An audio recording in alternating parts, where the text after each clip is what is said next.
ಮನೆ ನಿರ್ಮಾಣಕ್ಕೆ ಸಂಬಂಧಿಸಿ ನಮ್ಮ ಎಕ್ಸ್ಪರ್ಟ್ಸ್ನಿಂದ ಸಲಹೆ ಪಡೆಯಲು ಕಾಮೆಂಟ್ಸ್ ಬಾಕ್ಸ್ನಲ್ಲಿ ನಿಮ್ಮ ಪ್ರಶ್ನೆಗಳನ್ನು ಕೇಳಿ ಮತ್ತು ಮನೆ ನಿರ್ಮಾಣಕ್ಕೆ ಸಂಬಂಧಿಸಿದ ಅಪ್ಡೇಟ್ಸ್ ಪಡೆಯಲು ನಮ್ಮ ಚಾನೆಲ್ಗೆ ಸಬ್ಸ್ಕ್ರೈಬ್ ಮಾಡಿ ಮತ್ತು ಬೆಲ್ ಐಕಾನ್ನ ಮೇಲೆ ಕ್ಲಿಕ್ ಮಾಡಿ. ನೀವು ಸಹ ಒಂದು ಸ್ವಂತದ ಆಕರ್ಷಕ ಕಾಂಕ್ರೀಟ್ ಡ್ರೈವೇ ಮಾಡ್ಕೋಬಹುದು. ಆದರೆ ಎಚ್ಚರಿಕೆ ಮತ್ತು ಒಳ್ಳೆಯ ಸಿದ್ಧತೆಯ ಅಗತ್ಯವಿದೆ. ಬನ್ನಿ ನೋಡೋಣ ಡ್ರೈವೇ ತಯಾರಿಸೋದಕ್ಕೆ ಯಾವ ವಿಷಯಗಳು ಗಮನದಲ್ಲಿಟ್ಕೋಬೇಕು ಅಂತ. ಎಲ್ಲಕ್ಕಿಂತ ಮೊದಲು ನಿಮ್ಮ ನೆಲವನ್ನು ಪರಿಶೀಲಿಸಿ. ನಿಮ್ಮ ಪ್ಲಾಟ್ನ ಮಿತಿಗಳ ಬಗ್ಗೆ ತಿಳಿದುಕೊಳ್ಳಿ. ಇದರ ನಂತರ ನಿಮ್ಮ ಸ್ಥಳವನ್ನು ಅಳತೆ ಮಾಡಿ. ನಂತರ ಒಂದು ಬೌಂಡ್ರಿಯನ್ನು ನಿರ್ಮಿಸಿ. ಮೇಲ್ಭಾಗದ ಮಣ್ಣನ್ನು ಒಗೆದು ಅದನ್ನು ಸಮತಟ್ಟಾಗಿಸಿಕೊಳ್ಳಿ. ನೆಲ ಸಮತಟ್ಟಾದ ನಂತರ ನಿಮ್ಮ ಪ್ಲಾಟ್ ಮತ್ತು ಅಗತ್ಯಕ್ಕೆ ಅನುಸಾರವಾಗಿ ಡ್ರೈವೇಯ ಮಾರ್ಕಿಂಗ್ ಮಾಡಿಕೊಳ್ಳಿ. ಇದಕ್ಕಾಗಿ ನೀವು ಕಟ್ಟಿಗೆ ಅಥವಾ ಕಂಬಿಗಳನ್ನು ಬಳಸಬಹುದು.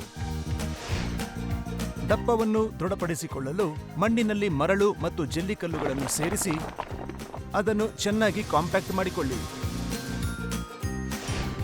ನಂತರ ಕಂಬಿಗಳ ಜಾಳಿಗೆ ತಯಾರಿಸಿ ಅದರಲ್ಲಿ ಕಾಂಕ್ರೀಟ್ ತುಂಬಿ. ನೆನಪಿಡಿ, ಕಾಂಕ್ರೀಟ್ ಹಾಕುವುದನ್ನು ಯಾವಾಗಲೂ ಮೂಲೆಯಿಂದ ಶುರು ಮಾಡಿ. ಕಾಂಪ್ಯಾಕ್ಟಿಂಗ್ ಮುಗಿದ ಮೇಲೆ ಲೆವೆಲರ್ನ ಸಹಾಯದಿಂದ ಕಾಂಕ್ರೀಟ್ ಅನ್ನು ಸಮತಟ್ಟಾಗಿಸಿ ಅದು ಸ್ಥಿರತೆಯನ್ನು ಹೊಂದಿದೆ ಹಾಗೂ ನೀರು ಸೇರಿಕೊಳ್ಳುವುದಿಲ್ಲ ಎಂಬುದನ್ನು ದೃಢಪಡಿಸಿಕೊಳ್ಳಿ. ಇದಾದ ನಂತರ 7 ರಿಂದ 15 ದಿನಗಳವರೆಗೆ ಚೆನ್ನಾಗಿ ಕ್ಯೂರಿಂಗ್ ಮಾಡಿ.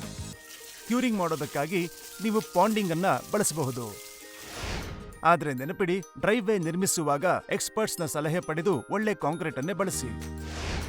ಇಷ್ಟು ಹೊತ್ತು ನಾವು ಒಂದು ಒಳ್ಳೆಯ ಡ್ರೈವೇ ಹೇಗೆ ನಿರ್ಮಿಸೋದು ಅಂತ ನೋಡಿದ್ವಿ.